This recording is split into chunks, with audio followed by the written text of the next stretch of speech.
আসসালামু আলাইকুম বন্ধুরা, ফাইনালি আজকে আপনাদের মাঝে আরেকটি নতুন ভিডিও নিয়ে আসলাম। কিভাবে লিচুর গাছের চারা বা কলম তৈরি করা হয়। এটা মূলত আমার বাড়ির একটি উন্নত মানের লিচুর গাছ। তো সেখান থেকে আমি লিচুর গাছের কলম কাটা বা চারা তৈরি করার প্রচেষ্টা দেখাবো।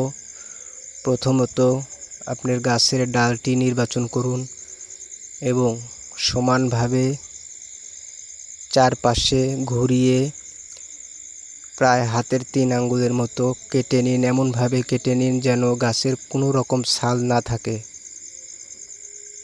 এবং তারপরে নরম দোআঁশ মাটি বা এঁটেল মাটি দিয়ে, সবচেয়ে ভালো হয় গরুর গোবর থেকে যে জৈব মাটি তৈরি হয় সেটা দিলে আরও ভালো হয়।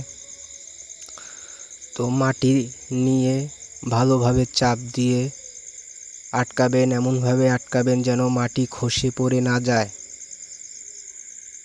তারপরে পলিথিন দিয়ে শক্ত করে সুতলি দিয়ে বেঁধে নেবেন যেন ফাঁক না থাকে।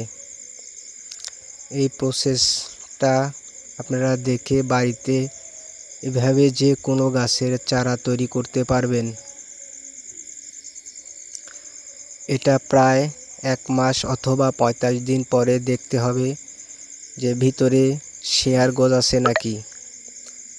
শেয়ার তৈরি হয়ে গেলে তারপরে কেটে নিয়ে প্রায় 1 সপ্তাহ বাড়িতে থামিয়ে রাখবেন। তারপরে জায়গা নির্বাচন করে গাছটি রোপণ করবেন।